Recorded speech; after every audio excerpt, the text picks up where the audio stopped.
Hermanos, el capítulo 31 y 32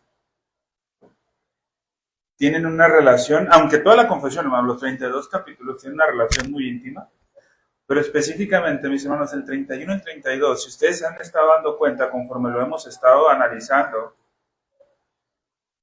el 31 da muchos, por decirlo de alguna manera, flashazos, hermano, de lo que el 32 es. Nos empieza a mostrar ciertos aspectos, hermanos, que son importantes que analicemos y que toquemos y que se tocan, hermanos, en el capítulo 32. Y hoy vamos a estar tocando esos aspectos y relacionándolo con lo que ya hemos estudiado en el 31. Hermanos, hace un tiempo, ¿alguien se acuerda, hermanos, cuándo empezamos a estudiar la confesión? Está difícil, hermanos. Yo de verdad tuve que ponerme a buscar en mis archivos, pero curiosamente, hermanos, yo había dicho cuando empezamos, hermanos, que nos iba a llevar alrededor, no sé si usted recuerde, pero de 1 año 6, 1 año 8 meses, más o menos. Era el tiempo que nos tenía yo pensado que nos llevara. Por algunas situaciones empezamos a alargarnos un poco más, hermanos, pero mientras yo revisaba, hermanos, mis archivos, empezamos, hermanos, el 2 de octubre del 22. Para el 23, para el 24, no, estamos cumpliendo casi exactamente 2 años. Nos pasamos por unos días. 2 años, hermanos, en el que hemos estado analizando estos 32 capítulos de nuestra confesión de fe. Y ojo, hermanos, aunque nos llevaron 2 años, hemos de recordar que no es la primera vez que hemos estudiado. Ya anteriormente se había estudiado. Iniciamos, hermanos, si usted recordará la primera clase, el 2 de octubre de, del 2022, con una clase que se llamaba ¿Por qué somos confesionales? Y empezamos a explicar acerca de la razón del por qué creemos que la iglesia debe de perder el temor al uso de los credos y confesiones dentro de las creencias de la iglesia. Porque, hermanos, la misma palabra del Señor nos enseña que la iglesia históricamente ha sido confesional. Hay declaraciones de fe confesionales en las mismas escrituras, hermanos, que conforme va pasando el tiempo se van, en algún sentido, hermanos, fortaleciendo o sistematizando de mejor manera. Ahorita acabamos de hacer lectura, hermanos, del credo de los apóstoles, ¿sí? En el resumen de nuestra fe que decíamos que todo cristiano debe creer, como lo afirma el catecismo. Y la confesión de fe, hermanos, no es otra cosa más que un desmenuzado muy específico de estos credos. Tenemos el credo de los apóstoles, el credo de Nicea, hermanos, que leeremos previo a la Santa Cena, como cada domingo. Y tenemos otro credo, hermanos, que es el credo de Atanasio. Que se piensa, hermanos, que no fue Atanasio quien lo escribió. Hay argumentos muy sólidos quizás para pensar que fue Agustín, pero históricamente se ha conocido como el credo de Atanasio. Y pues no nos vamos a pelear con lo que históricamente está. Entonces, lo importante de ese credo, hermanos, no es tanto el autor, sino las verdades. Y las verdades que se plasman en ese credo, hermanos, ¿sí?, aparecen también, de alguna manera, desglosadas en la confesión. ¿Sí? Y hoy, hermanos, estamos no quisiera usar la palabra cerrar un ciclo, hermanos, porque como iglesia no cerramos ciclos en cuanto a la confesión. Nosotros tenemos que seguir estudiando lo que confesamos como iglesia, para poco a poco, hermanos, como bien ha pasado, ir reformando, ¿sí?, nuestra práctica, nuestra vida, nuestra iglesia, hermanos, ¿sí?, irla reformando en el sentido de ser más bíblicos. El día de hoy, hermanos, previo a venir acá a la iglesia por la mañana, leía una publicación de un pastor que ponía en la publicación, parafraseando un poco lo que ponía, ¿no?, que muchas veces olvidamos las verdades dentro del Evangelio. Y decía él, a veces nos quedamos con la verdad del Evangelio que salva. Y sí, hermanos, salva. El Evangelio es poder de Dios para salvación. Pero decía, pero cuando nosotros predicamos el Evangelio completo, protegemos a la iglesia. Porque así como el Evangelio salva, también aleja. ¿Aleja a quiénes, hermano?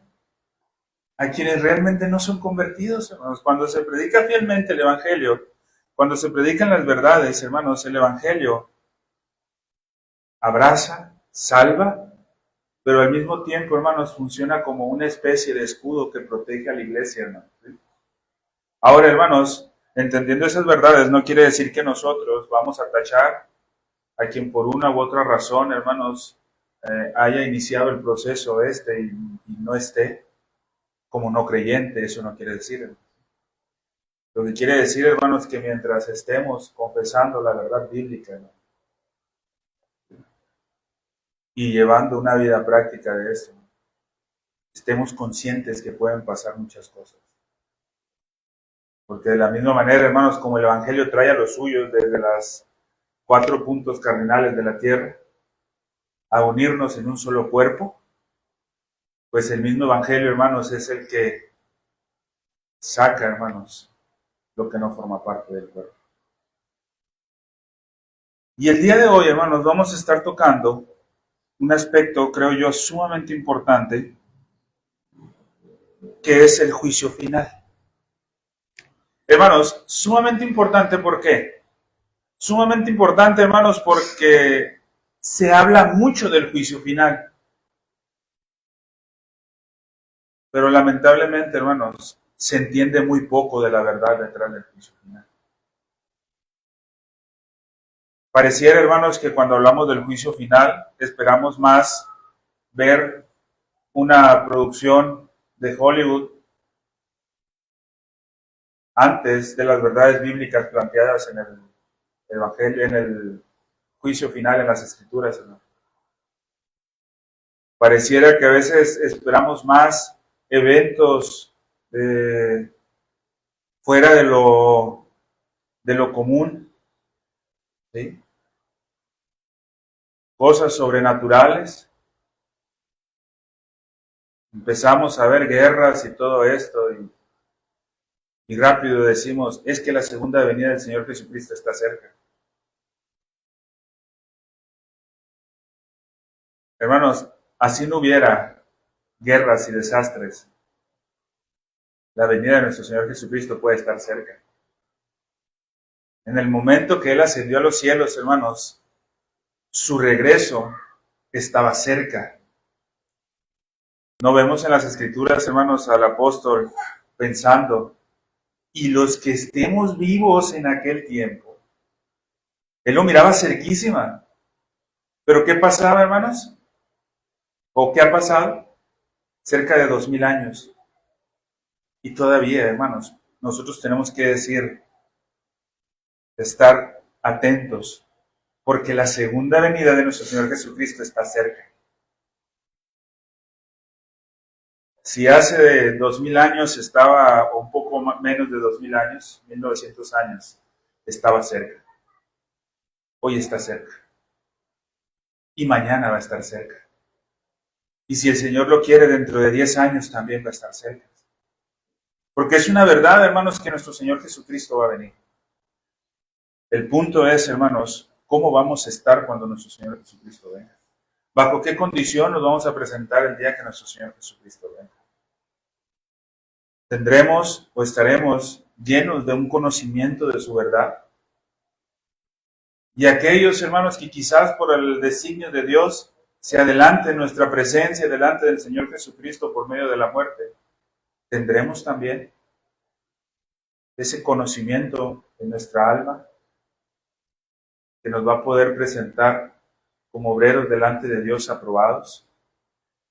Que no tendríamos nada de qué avergonzarnos porque conocimos y usamos bien la palabra de verdad. Y ese es el punto, hermanos, que me gustaría que reflexionáramos el día de hoy. El día de hoy vamos a estar hablando del juicio final. Voy a leer, hermanos, lo que nuestra confesión habla sobre esto. 3 párrafos, hermano. Hermanos, la segunda venida de nuestro Señor Jesucristo es un misterio. Eso es una realidad. Hermanos, no hay muchas cosas que nosotros podamos empezar a desmenuzar y a sacar. No hay muchos cálculos que tengamos que hacer, hermanos, para ver cuándo es la segunda venida de nuestro Señor Jesucristo. No, hermanos, si usted pensaba que quizás, y a lo mejor quien nos está viendo por las redes, pensaría que el día de hoy vamos a tener una especie de clase de matemáticas con estadística para sacar la probabilidad del día en que nuestro Señor Jesucristo va a venir, pues no lo vamos a hacer. No tendríamos por qué hacerlo, hermanos, y creo, hermanos, y creemos como iglesia que una sería absurdo y segunda sería, hermanos, en cierto sentido, sin sonar muy extremista, pero hasta pecado, hermanos. El tratar, querernos poner al nivel de Dios, hermanos, en cosas que Él no ha revelado explícitamente, no tiene caso. Entonces nos vamos a quedar, hermanos, con las verdades básicas que creemos, hermanos, que Él ha revelado y que no vemos necesidad alguna, hermanos, de tratar de hacer algo más allá de lo que simplemente Él ha revelado. Dice nuestra confesión, hermanos, en el capítulo 32, párrafo 1, Dios ha establecido un día. Primer verdad, Dios ha establecido un día en el cual juzgará al mundo en justicia. ¿Qué va a ser ese día? Juzgar al mundo en justicia. ¿Por medio de quién? Dice, de Jesucristo. Dios ha establecido un día en el cual juzgará al mundo en justicia por medio de Jesucristo, a quien el Padre ha dado todo poder y juicio, día en el cual no solo serán juzgados los ángeles apóstatas, sino que también todas las personas que han vivido sobre la tierra comparecerán ante el tribunal de Cristo para dar cuenta de sus pensamientos, de sus palabras y de sus obras. Y ojo lo que dice, hermanos, aquí.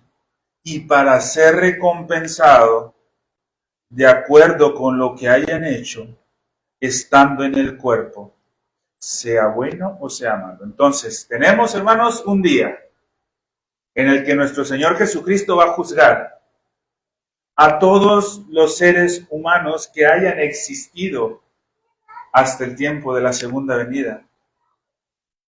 En un tribunal, hermanos, donde Cristo se va a erguir como juez soberano.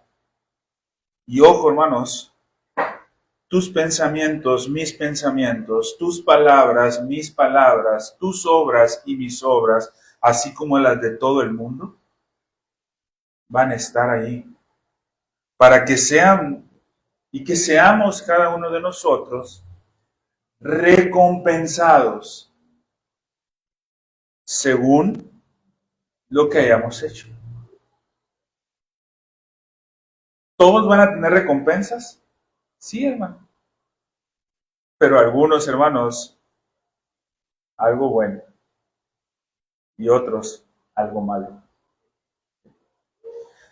Dice el artículo 2 de nuestra confesión de fe, capítulo 31, párrafo 2, el fin para el cual Dios estableció este día, el fin para el cual Dios estableció este día es la manifestación de la gloria de su misericordia en la salvación eterna de los elegidos y la manifestación de su justicia en la condenación eterna de los reprobos, quienes son malvados y desobedientes, porque entonces irán los justos a la vida eterna y recibirán esa plenitud de gozo y gloria con recompensa eterna en la presencia del Señor.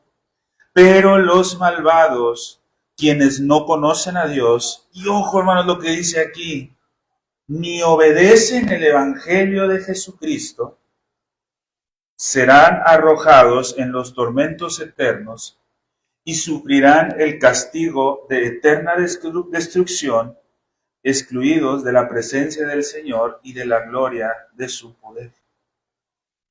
Entonces, ¿qué va a pasar en ese día del juicio, mis hermanos? ¿Qué es lo que va a suceder? La manifestación de la gloria de nuestro Señor. Misericordia para aquellos que han sido salvos, pero justicia, hermanos, para aquellos que han sido reprobados. Algunos, hermanos, recibirán como recompensa eterna el estar delante de la presencia del Señor, pero otros, hermanos, aquellos que no conocen a Dios, pero ojo, hermanos, dice, no conocen a Dios ni obedecen el Evangelio de Jesucristo. ¿Su recompensa cuál será? Que serán arrojados en el lago de fuego. Serán arrojados a los tormentos eternos. Sufrirán un castigo de eterna destrucción, hermanos. Eterna destrucción, lo que estuvimos viendo en clases pasadas, hermanos. Pero al mismo tiempo, hermanos, esa eterna destrucción, ese castigo, ese tormento que sufrirán, en gran medida será, hermanos, porque estarán excluidos de la presencia del Señor y de la gloria de su poder. Dejados, hermanos, a consumirse en su pecado, anhelando ser consumidos, pero no lo serán, porque va a ser eterno. Capítulo 32, párrafo 3 dice, así como Cristo quiere que estemos ciertamente persuadidos de que habrá un día de juicio, tanto para disuadir a todos los hombres de pecar, como para la mayor consolación de los piadosos en su adversidad. También quiere que los hombres sepan cuándo será ese día. También quiere que los hombres, no sepan cuándo será ese día, para que se desprendan de toda seguridad carnal y estén siempre velando, porque no saben a qué hora llegará el Señor, y estén siempre preparados para decir, hermanos, esto es maravilloso, hermanos, y con esto termina nuestra confesión de fe. Ven, Señor Jesús, ¿qué dice? Ven pronto, dice. Ven, Señor Jesús, ven pronto. Y luego termina con un amén. Hermanos, nuestra declaración confesional que presenta nuestra fe extraída de las Escrituras termina con esta declaración tan maravillosa. Ven, Señor Jesús, ven pronto. Aunque la palabra de Dios, mis hermanos, nos enseña claramente que en la segunda venida de Cristo habrá un juicio final en el que todos los hombres serán juzgados, como bien hemos dicho, mis hermanos, algunos para vida eterna y otros para castigo eterno. Y esto, como lo hemos venido, hermanos, aprendiendo desde el capítulo pasado. Hay tres elementos, hermanos, que me interesa que nosotros tengamos bien en claro.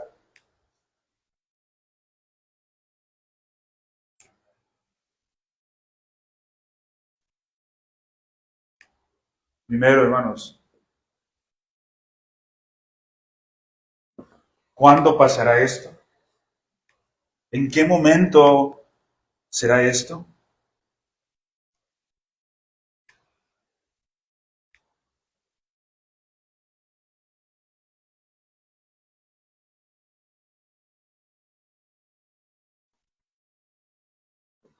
su carácter, hermanos, universal,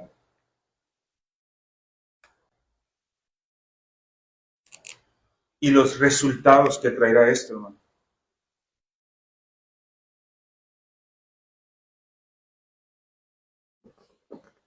Estas son tres cosas importantes, hermanos, que nosotros tenemos que saber o que tenemos que ocuparnos, hermanos, en saber sobre ese momento. ¿Cuándo va a pasar esto, hermanos? No tenemos necesidad, hermanos, de sacar nuestra calculadora, de sacar cuentas, de ver la posición de la luna, de identificar ciertos registros bíblicos, hacer comparaciones, tirar monedas al aire. No, hermanos, la verdad bíblica que nos habla sobre el juicio final nos dice que cuándo va a ser, en qué día, cuando nuestro Señor Jesucristo venga por segunda ocasión. Y lo único que nos dice la Escritura, hermanos, acerca de ese suceso es que la segunda de nuestro Señor Jesucristo es pronto. Él no está retardando, hermanos, su venida. Es pronto esa venida. En el sentido universal, hermanos, de esta obra, ¿qué quiere decir, hermanos? Que ese día que nuestro Señor Jesucristo venga, como lo estudiamos en clases pasadas, hermanos, y como lo afirma el capítulo 31, todos, hermanos, vamos a ser presentados delante del tribunal de Cristo. Todos los seres humanos, hermanos, que han existido sobre la faz de la tierra, y no solamente los seres humanos, hermanos, ángeles caídos, y el mismo Satanás, y el falso profeta, etcétera, todos, absolutamente todos, hermanos, serán juzgados en ese día. Y los resultados, mis hermanos, que va a traer esto, por un lado, hermanos, tenemos vida eterna o castigo. Solamente habrá de dos, vida eterna o castigo. Hermanos, una cosa importante. Hoy muchos enseñan, hermanos, o no sé, quizás alguno de ustedes ha escuchado. Y hace mucho tiempo, hermanos, nosotros también creíamos de esa manera, que en realidad iba a haber dos juicios. Y culturalmente, hermanos, en el cristianismo actual, eso se había enseñado, hermanos, que iba a haber dos juicios. Iba a haber un juicio, hermanos, para los cristianos, y muchos hasta le ponían nombre. Este es el trono blanco. Y este otro juicio es el de los malvados. Y nosotros como cristianos no vamos a formar parte de aquel juicio. Vamos a formar parte de del juicio del trono blanco.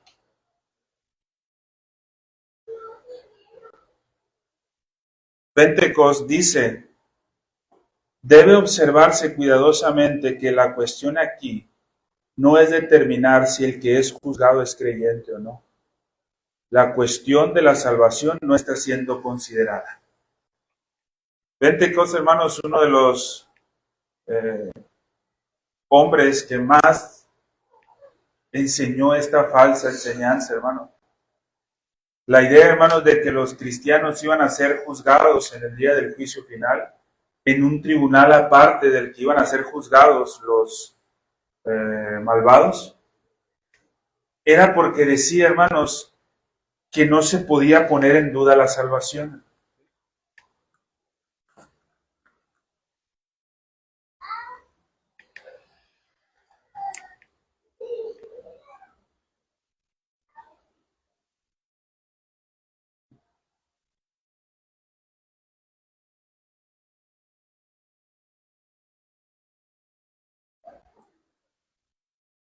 Decía, tenemos que tener bien en claro que va a haber dos juicios, uno para los creyentes y otro para los malvados. ¿Sí? Ellos decían, hay dos distintos. ¿Por qué decían que hay dos distintos? Porque en el juicio, y esto es importante que lo entendamos, hermanos, la postura, hermanos, de estas gentes era, Porque no se puede poner en duda la salvación. ¿Por qué? Porque alguien que es salvo no puede perderla. Y entonces en el juicio no pueden cuestionar su salvación. Lo que se va a hacer en este juicio es saber cuántas coronas va a tener este creyente. En este juicio, que es exclusivo para creyentes, decían, aquí vamos a determinar, o se va a determinar y se van a entregar las coronas. Hermanos, la Escritura hace referencia a una especie de recompensa. Y hace referencia a ciertos grados. No vamos ahorita, hermanos, no es cuestión de la clase identificar estos grados, si esto es real o no. Pero la postura que defendía estos dos juicios, hermanos, era con esa idea. Porque decían, hermanos, pensar que un creyente puede ir a este juicio sería como afirmar que este creyente tiene la posibilidad de salir reprobado acá. Entonces no puede ser posible que metamos en la idea de alguien el pensamiento de que si es salvo, en el momento del juicio final, va a poder decir, no, perdiste tu salvación, no eres salvo. Y ellos decían, ¿por qué? Porque la salvación no es por obras. Entonces, mis hermanos, ¿qué trae como consecuencia?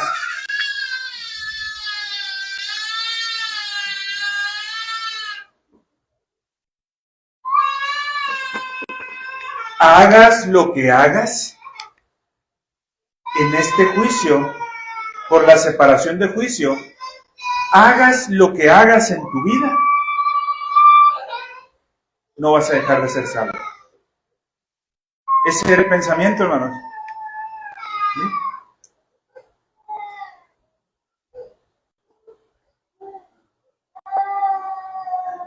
Pero hay un problema bien grande, hermanos, ¿sí?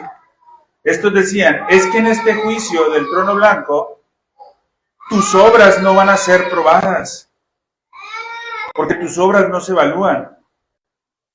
Lo que se evalúa es la fe, y la fe no es obra. Era el pensamiento, hermanos, ¿sí? Entonces, con esto decían, pues entonces ya solventamos el problema, y de esa manera el creyente puede tener una total satisfacción en el pensar de que no va a perderse. Humanamente hablando, hermanos, tiene lógica. ¿Cuánta seguridad no genera esto, hermano?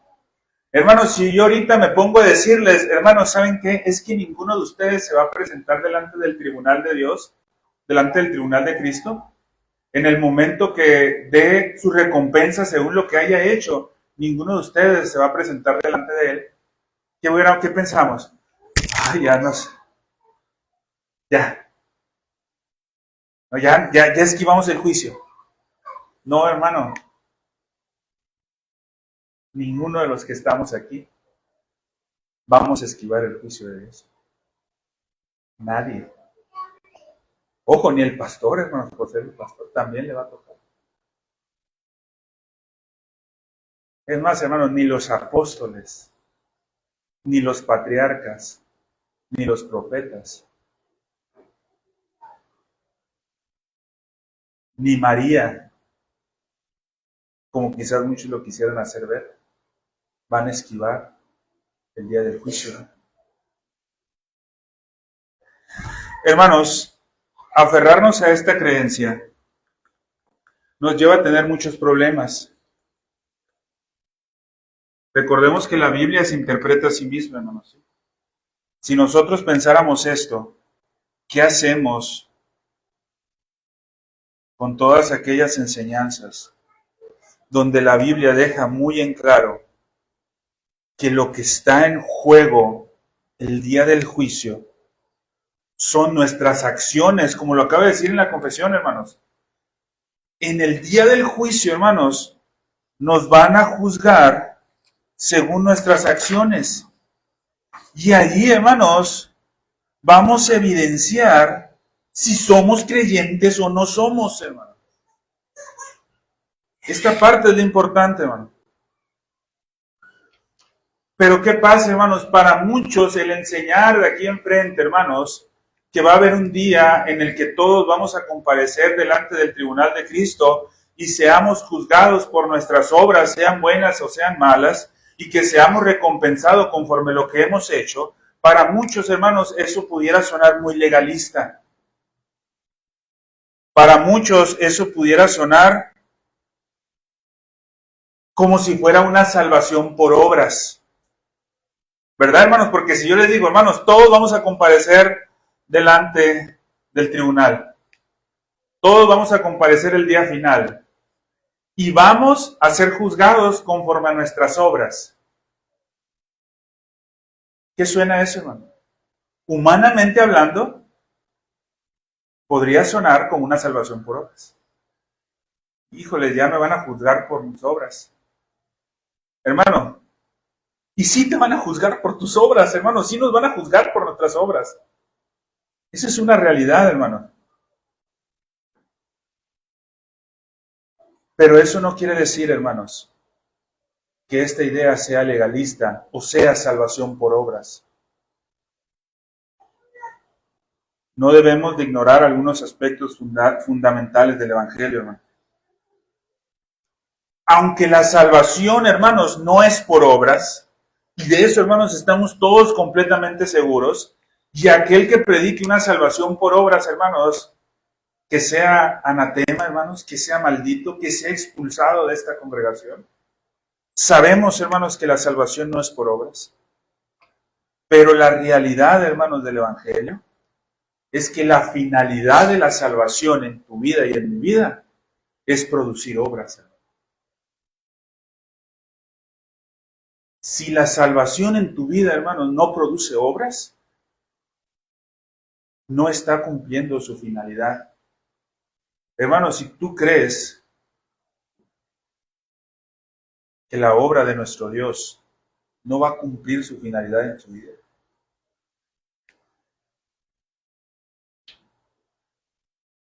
donde el estilo de vida de una persona, ojo hermanos, no es cambiado radicalmente y alterado por el Evangelio, la realidad, hermanos, es que allí no ha actuado una verdadera salvación por gracia.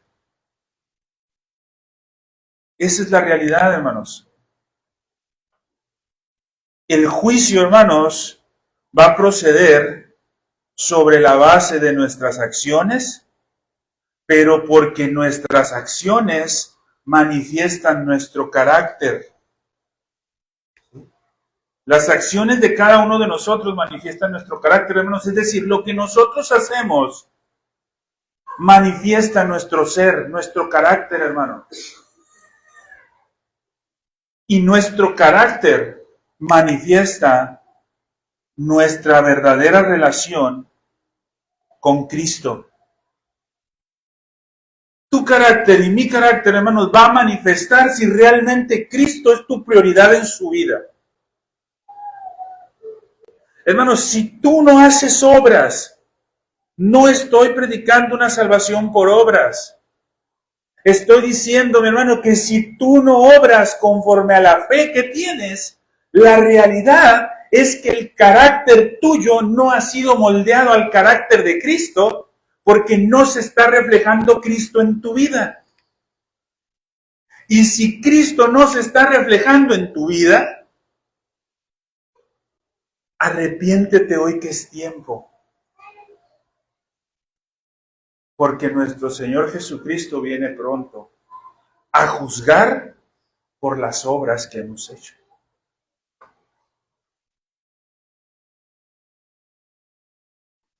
Hermano, con honestidad en tu corazón, pregúntatelo.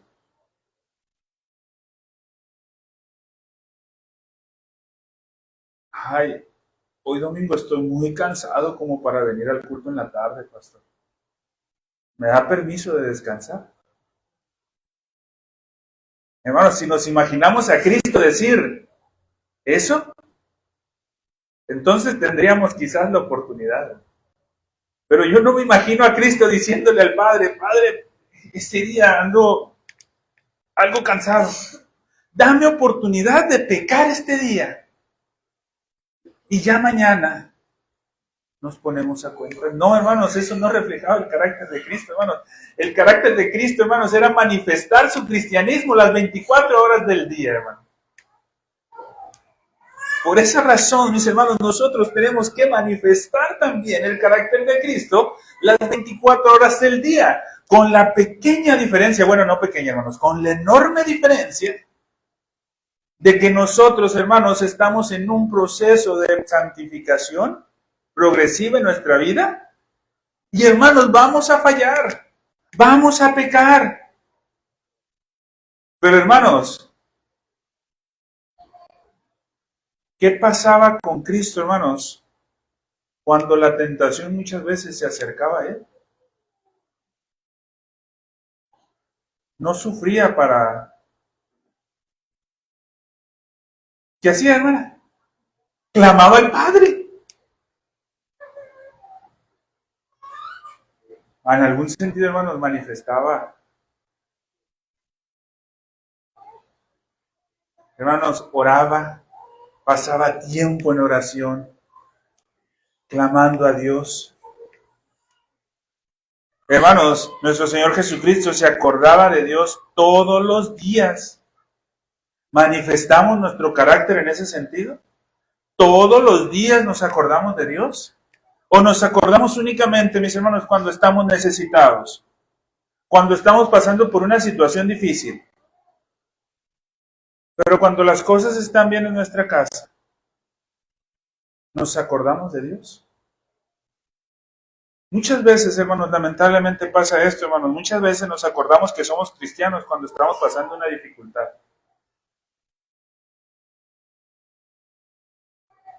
Y como nuestro pensamiento nos han enseñado, hermanos, que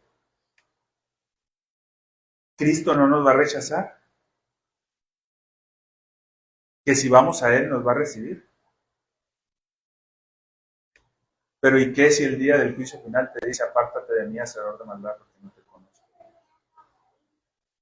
Entonces, hermanos, podríamos creer que sí va a rechazar a gente. Él mismo lo advirtió, hermanos, sí va a haber el día del juicio final. Porque vamos a ser juzgados conforme a nuestras obras, hermanos. ¿Pero por qué? ¿Sí queda claro esto, hermano? Vamos a ser juzgados conforme a nuestras obras, pero eso no quiere decir que la salvación es por obras.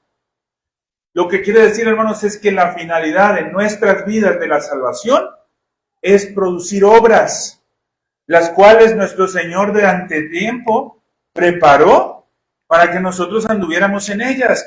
Por eso y en ese sentido, hermanos, vamos a ser juzgados conforme a nuestras obras, hermanos. ¿Sí está claro esto, hermanos? Este punto sí está claro. Para que no digamos, hermanos, se está predicando salvación por obras, legalismo, no. Se está diciendo, hermanos, que el día del juicio final, el cual no tarda, nos vamos a presentar delante de Dios y vamos a ser juzgados conforme a nuestras obras. Y si realmente somos salvos, tenemos que manifestar nuestras obras.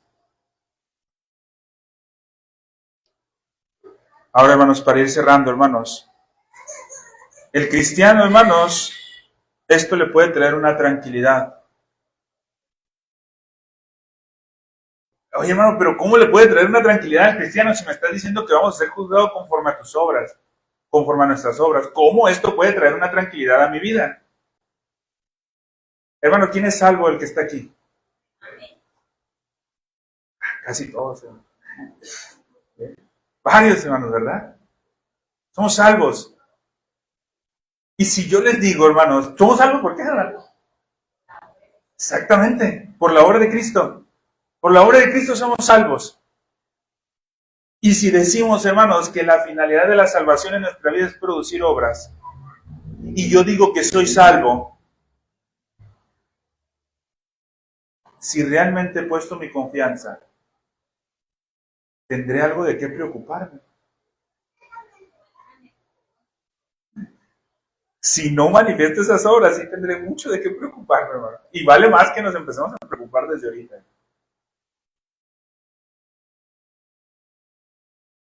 ¿Por qué, hermanos? Porque aquel que sea hallado o que sea recompensado con el infierno, va a llegar a algo, hermanos, que se le conoce como el tormento inacabable. Nuestra confesión hace referencia a eso cuando habla de la condenación eterna, el tormento eterno o la eterna perdición.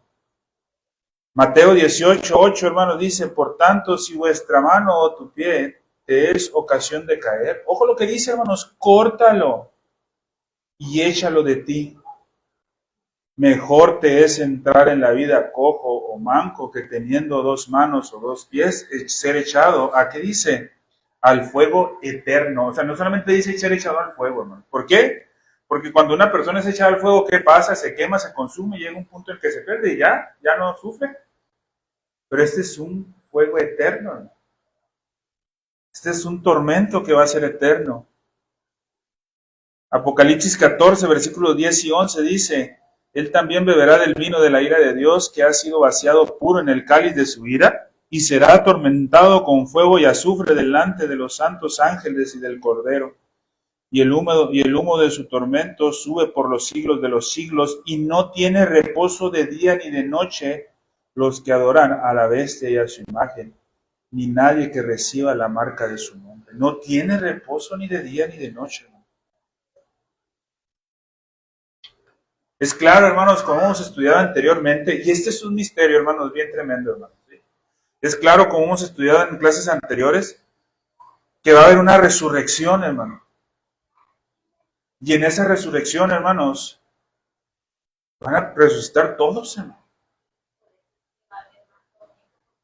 En cuerpo, hermanos, ¿sí? Y el detalle, hermanos, es que el malvado va a resucitar, curiosamente, hermanos, ¿sí? El creyente, hermanos, gozoso, hermanos, si realmente ha puesto su fe en Cristo, hermanos, y se está manifestando y se está asegurando que es creyente. El creyente, hermanos, va a resucitar, va a ser juzgado, con gozo va a esperar ese juicio, hermanos. ¿Por qué? Porque sabe que después del juicio, hermanos, va a pasar al gozo eterno. Pero el malvado, hermanos, va a resucitar para volver a morir. Una muerte segunda, hermano. Entonces el creyente, hermano, resucita para una resurrección en vida o de vida. El malvado resucita para condenación eterna, para una segunda muerte. Y como decía ahorita mi hermana, necesitan ser resucitados corporalmente con el propósito, ¿sí?, de sufrir la ira divina. Es necesario eso. Qué tremendo, hermanos, el poder pensar en esto. Hermanos, pero yo quisiera, hermanos, en este punto, hermanos, analicemos nuestra condición, hermanos. Hoy prácticamente, hermanos, estamos terminando la exposición de nuestra confesión, que nos llevó alrededor de 2 años, hermanos, 2 de octubre del 2022. Hasta hoy, ¿qué es? 20. Hoy, curiosamente, también tiene un 12, hermano, como quiera que sea. 20 de octubre, hermano. 2 años, hermano. 2 años estudiando diferentes verdades, hermanos, para que en nuestra vida estas verdades nos lleven, hermanos, a clamar con lo que cierra. Ven, Señor Jesús, ven pronto. Todo lo que estudiamos, hermanos, estos 2 años, y lógicamente, hermanos, predicación tras predicación tras predicación que fue acompañando este estudio en el día del Señor, hermano, tiene la finalidad de nuestra vida reconocernos como pecadores, arrepentirnos de nuestro pecado, confiar en nuestro Señor Jesucristo, y en esa confianza, hermanos, nuestra vida, ver cómo empieza a producir obras, para que podamos clamar a Dios: ven, Señor Jesús, ven pronto. Vamos a orar, hermanos, para finalizar. Padre Santo, Señor, gracias te damos, mi Dios, por este tiempo, por este día. por la oportunidad que nos das, mi Dios, de poder estar en esta tarde estudiando tu palabra, porque nos has permitido como iglesia seguir en este proceso, mi Dios, de ir conforme a tu santa y soberana voluntad, reformando nuestra congregación conforme a tu palabra. Porque, mi Dios, día a día nos vas instruyendo conforme a tus verdades. Porque día a día, mi Dios, nos vas moviendo a poner en práctica lo que tú demandas. Te pedimos y te suplicamos, mi Dios, que tu misericordia nunca sea parte de nosotros. Que tu mano poderosa sea la que nos guíe en todo momento y bajo toda condición, mi Señor. Te suplicamos, mi Dios, que tú seas quien obre en cada uno de nosotros para tu honra y tu gloria. Sé, mi Señor, en aquellos que, mi Dios, en este momento quizás puedan tener una esperanza falsa y que sus vidas no manifiesten el carácter de Cristo. Permite, mi Dios, que en todo momento nuestras vidas, por tu misericordia, sean una manifestación constante del carácter de Cristo. Pero también, mi Dios, el reconocimiento de que nuestra condición limitada muchas veces nos lleva a pecar y arrepentirnos de ese pecado y voltear la mirada plenamente en Cristo. Confiados, mi Dios, que en el día de su segunda venida, nosotros podemos ser juzgados conforme a nuestras obras, pero porque nuestras obras, mi Dios, manifiestan el carácter de Cristo en nuestra vida, quien ha cambiado nuestra naturaleza de pecado, mi Dios, a una naturaleza gobernada por el Espíritu Santo, que busca lo que está arriba en el cielo y no se conforma, mi Dios, con lo que está aquí en la tierra. Gracias, Padre, te damos por esto y lo ponemos en tus benditas manos en Cristo Jesús. Amén.